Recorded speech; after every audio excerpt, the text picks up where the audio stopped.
यहां से अगर हम टेक्निकली देखें तो प्रॉफिट बुकिंग अगर आती है किसी डेंट के कारण तो लगभग ये ETF वापस से 2120 तक आ सकता है, क्योंकि ये मेजर करेक्शन यहीं से करके निकला है।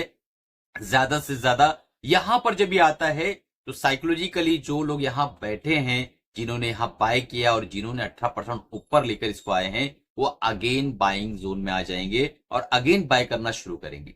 उनके पास इतना पैसा होता है कि आप और हम उसका अंदाजा और सोच भी नहीं लगा सकते हैं। जब भी कोई स्टॉक हो, कोई ETF हो, कोई इंडेक्स हो, जब ऊपर जाना शुरू करता है वो रिटेल निवेशकों की वजह से नहीं होता है। बड़े बड़े दिग्गज लोग जब उसके अंदर अपनी बाजी लगाते हैं तब वो नीचे या ऊपर जाना शुरू होता है। अगर करेक्शन आती है छोटी मोटी, वो रिटेल निवेशक उसको जो है प्रॉफिट बुकिंग करेंगे, उसकी वजह से आएगी। अदरवाइज हो सकता है कि आज इस वीडियो के बारे में मैं डिस्कस करने वाला हूं, उसका प्राइस मात्र 23 रुपया 23 पैसा है। यानी अगर आपको निफ्टी की 500 कंपनियों में पैसा लगाना है तो मात्र 2300 रुपए के अंदर आप इन्वेस्ट कर सकते हैं, निवेशक बन सकते हैं।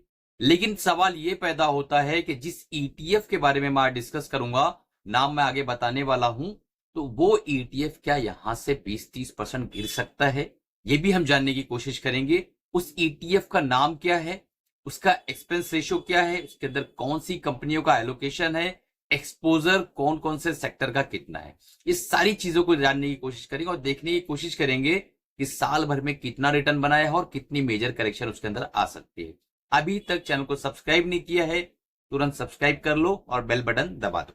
तो चलिए शुरू करते। आज का जो हमारा ETF है मात्र 23 रुपया 30 पैसे के आसपास उसका प्राइस है और एसेट अंडर मैनेजमेंट 123 करोड़ के आसपास का है। छोटा सा एसेट अंडर मैनेजमेंट है, जल्द ही लिस्टेड हुआ है। निफ्टी की 500 कंपनियों को ये रिप्रेजेंट करता है। इसका मतलब ये है कि निफ्टी के अंदर जो 500 कंपनियां हैं, लार्ज कैप से लेके मिड कैप, स्मॉल कैप, वो सारी की सारी इस बास्केट में रखे हुए हैं जो अच्छी और बेहतरीन कंपनियां हैं। इसका एक्सपेंस रेशियो भी इंतहाई कम है, 0.20% के आसपास है। और साल भर का जो इसने रिटर्न दिया है, FD से, गोल्ड से, आपके सारे जो एसेट्स है उससे बेहतर रिजल्ट बना के दिया है। 13% का रिटर्न इसने एक साल में बनाकर दिया है। तो चलिए देखते हैं कि इसका नाम क्या है और करेक्शन कितनी आ सकती है। ये जो ETF है, इस पे मैंने ऑलरेडी वीडियो बनाया था आज से 3-4 महीना पहले, जब इसका प्राइस मात्र 20 रुपया 19 रुपया हुआ करता था और अब ये 23 रुपए के आसपास आ गया, यानी वहां से 15, 17, 18% ऊपर आ चुका है। चार्ट आपके सामने आ रहा होगा। ETF का नाम है मोतीलाल ओसवाल निफ्टी 500। आप इसे मॉन निफ्टी 500 के नाम से ढूंढेंगे तो मिल जाएगा। इसके अंदर एक्सपोजर है लार्ज कैप का 72% के आसपास और 18% के आसपास का मिड कैप का एक्सपोजर है, 10% स्मॉल कैप।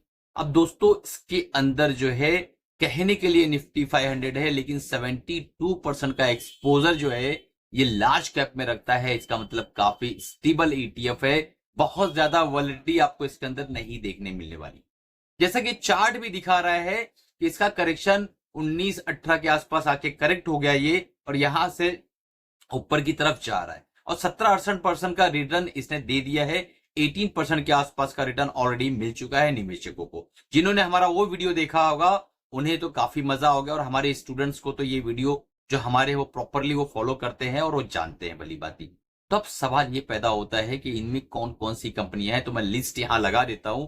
आप देख सकते हैं कि लार्ज कैप की कितनी दिग्गज कंपनियां यहां पर ऑलरेडी शामिल हैं और इस ETF के अंदर जो है रिटर्न भी बढ़िया बन रहा है। अब चलते हैं, देखने की कोशिश करते हैं कि इसके अंदर कितना करेक्शन आ सकता है और कौन सी कंपनियों का एक्सपोजर कितना कितना है, कौन से सेक्टर का एक्सपोजर कितना कितना है, वो देख लेते हैं।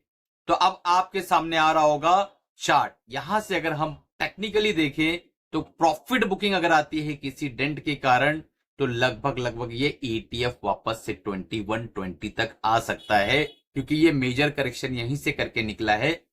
ज्यादा से ज्यादा यहां पर जब ये आता है तो साइकोलॉजिकली जो लोग यहां बैठे हैं, जिन्होंने यहां बाय किया और जिन्होंने 18% ऊपर लेकर इसको आए हैं, वो अगेन बाइंग जोन में आ जाएंगे और अगेन बाय करना शुरू करेंगे।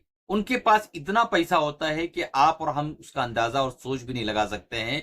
जब भी कोई स्टॉक हो, कोई ईटीएफ हो, कोई इंडेक्स हो, जब ऊपर जाना शुरू करता है और रिटेल निवेशकों की वजह से नहीं होता है, बड़े बड़े दिग्गज लोग जब उसके अंदर अपनी बाजी लगाते हैं तब वो नीचे या ऊपर जाना शुरू होता है।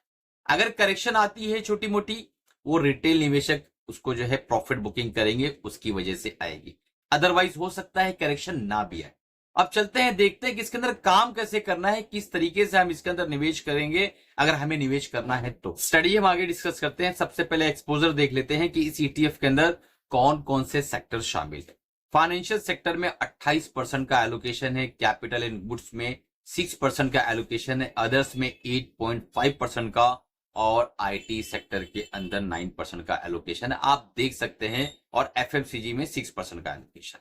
तो इतना बढ़िया एलोकेशन है, सबसे ज्यादा फाइनेंशियल्स के अंदर है 28% के आसपास। स्ट्रैटेजी क्या होना चाहिए? अगर आप एक रिटेल निवेशक है, आपको कुछ भी नहीं पता है, तो क्या स्ट्रैटेजी होना चाहिए? आपका पैसा 23 रुपया जब आप इन्वेस्ट करेंगे तो 500 कंपनियों के अंदर ये पैसा ऑलरेडी डिस्ट्रीब्यूट होगा, और इतना ज्यादा इसके अंदर जो है स्टेबिलिटी होगी कि आपका पैसा धीरे धीरे ऊपर नीचे करते हुए इन द लॉन्ग रन, अगर आपके पास 3 से 5 साल 10 साल का हॉरिजन है, तो आप जो है इस ईटीएफ को अपनी वॉच लिस्ट में रख सकते हैं, और एसआईपी के माध्यम से थोड़ा थोड़ा सही 2000, 3000, 1000 जो भी बचत आप करते हैं, अगर आपको हिंदुस्तान इंडिया की तरक्की पे पूरा विश्वास है, तो ये वो ईटीएफ है जो जीरो नॉलेज के साथ आप धीरे धीरे करके निवेश कर सकते हैं, लंबे समय में एक अच्छा कॉर्पस क्रिएट कर सकते हैं। दोस्तों, अगर आपको इन्वेस्ट करना है, अपने फाइनेंशियल एडवाइजर से राय मशवरा लेके उसके बाद निवेश करना है, अदरवाइज इसको वॉच लिस्ट में रखिए, क्योंकि पिछले वीडियो में मैंने कहा था वॉच लिस्ट में रखिए। जिन्होंने रखा होगा उन्हें पता होगा कि वॉच लिस्ट में रखने के बाद ये 18% ऊपर आ चुका है। आज फिर से बता रहा हूं, करेक्शन आई 18 से 20 तक आ सकती है, यहां से ऊपर निकला तो ऊपर सीधा जो है दूसरा जो टॉप बनाने की ये पूरी कोशिश करेगा। अगर आपने हमारा ईटीएफ का प्रोग्राम अभी तक नहीं लिया है, बहुत ही ह्यूज डिस्काउंट दे रखा है मैंने, मात्र आपको 1800 रुपए में हमारा 5000 का ईटीएफ का प्रोग्राम दिया जा रहा है। हमारा बर्थडे ऑफर है, 24 मई को हमारा बर्थडे था, और 7 जून तक ये ऑफर वैलिड है। बहुत ही लिमिटेड सीट बची हुई है, तुरंत अभी के अभी उसको इनरोल कर लो, ताकि आप भी उस प्रोग्राम का हिस्सा बनो जब मैं लाइव आकर जूम पर आपको ईटीएफ पढ़ाने वाला हूं 15 तारीख। चलिए मिलते हैं अगले वीडियो में, तब तक के कमाते रहो, खुश रहो, अपना और अपनी फैमिली का ख्याल रखो।